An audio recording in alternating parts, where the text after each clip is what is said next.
nous sommes face à un canular. C'est-à-dire que, en fait, nos universités, nos centres de recherche sont à la remorque d'un système international qui n'a rien à voir avec nos pays. Et nous finançons ça. La vérité, c'est que vous, parents, vous envoyez les enfants à l'université, vous êtes conscients qu'ils n'apprennent pas grand-chose d'utile. Mais vous êtes sous un chantage du diplôme. L'État, de son côté, n'a pas mis la créativité au cœur de son business model. C'est encore le modèle extraverti dont il a hérité. Et donc, du coup, sa jeunesse l'encombre. L'université fait un travail de garderie que nous finançons pour avoir la paix. Et ça, si vous prenez la santé, qui est quelque chose sur lequel nous travaillons, nous formons longuement des médecins qui, à la fin, ne savent que prescrire des molécules occidentales. Il est là, le diagnostic, c'est pour déterminer quelle molécule occidentale tu vas acheter. Les gens se forment, ils sont pharmaciens pour vendre les molécules occidentales. Toute cette médecine dite conventionnelle ne représente pas 20%. L'OMS même dit que 80% des Africains se soignent hors de cette médecine conventionnelle.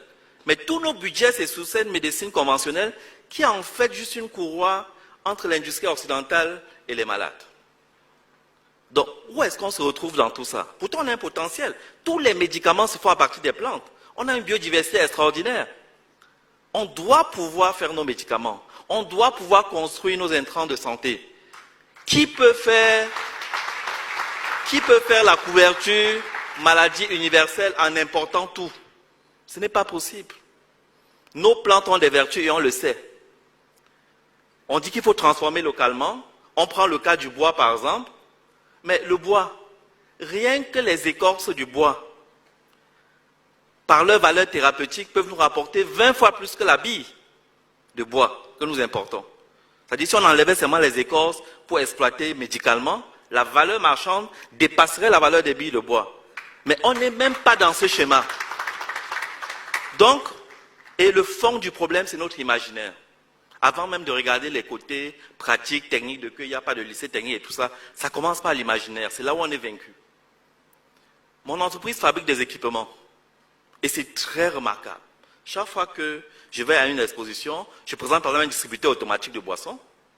Dès que les gens rentrent, ils voient le distributeur, je fais la démo. La première réaction, c'est « les Blancs sont forts ». Je lui dis « mais c'est écrit dessus « Made in Africa ». Il dit « ah bon, donc vous assemblez ?» Je dis que non, on fabrique. Il veut se convaincre qu'il y a quelque chose qui ne va pas. Son cerveau bug. L'idée de la création africaine nous échappe. On est coupé de ça. Et c'est la grande bataille que nous devons mener. C'est les industries créatives. Nous encore, les gens de notre génération, tout petits, on faisait au moins les avions avec le papier, on faisait les vélos avec le bambou. Mais les enfants d'aujourd'hui sont sur les écrans. Mais qu'est-ce qu'ils regardent sur les écrans? Si nous envahissons pas cet espace pour qu'ils regardent quelque chose qui leur dit que toutes les sciences viennent de l'Afrique, pour qu'ils regardent quelque chose qui les valorise, ben, ils vont toujours rester dans ce complexe. D'abord, ils ne vont pas consommer local et on est mort. Ils ne vont pas pouvoir innover parce qu'ils ne sont pas dans ce schéma. Donc, on est bloqué à la racine. Les industries créatives, c'est l'enjeu terrible. Et ça se fait avec le numérique. Et le numérique, alors, c'est la mère des batailles. Le numérique nous déverse un rouleau compresseur de technologies disruptives. Si nous restons passifs dans le numérique, mais les gens vont nous programmer. C'est-à-dire qu'on va devenir des esclaves consentants. Parce qu'ils nous touchent dans les aspects cognitifs. Donc, c'est vrai qu'on a un petit retard. Internet n'est pas disponible partout. Mais nous allons vite. Il y a de l'espoir. Et notre population est jeune. Donc, le numérique peut devenir une arme puissante. Nous ne devons pas louper le coche du numérique. J'invite vraiment nos États, c'est ce que nous faisons à la Commission, à gagner au moins la bataille du numérique. Et puis s'interroger sur l'outil lui-même, l'université, et puis le cadre réglementaire. Le système est bâti pour que nous ne fabriquions rien. On vous parle des normes. Dès que vous avez fabriqué quelque chose, le premier fonctionnaire que vous rencontrez, est-ce que c'est conforme à la norme? Il ne sait même pas lui-même de quelle norme il parle. Il n'y a aucun banc d'essai. Il n'y a aucun banc d'essai pour évaluer les normes dont il est question. Ne vous leurrez pas, les normes ne sont pas neutres. Les normes doivent être construites par les Africains en tenant compte de ce qui peut se produire localement et avec un minimum, il faut trouver le juste milieu entre la protection des citoyens et la possibilité pour les Africains de fabriquer. Ça ne se passe pas autrement ailleurs. Et puis on va faire évoluer les normes au fur et à mesure. Et puis la préférence nationale. Mais les autres la font bien.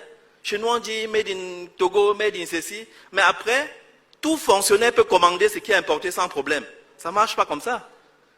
Les Blancs nous ont bien amenés à faire les études d'impact environnemental. Parce que leur problème c'est l'environnement.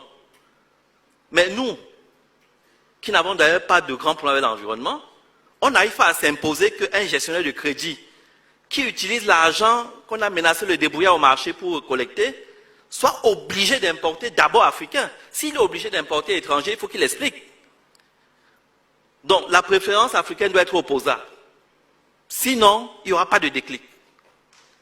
Donc, nous sommes dans une commission où nous regardons comment on peut mettre les sciences et technologies au service du développement.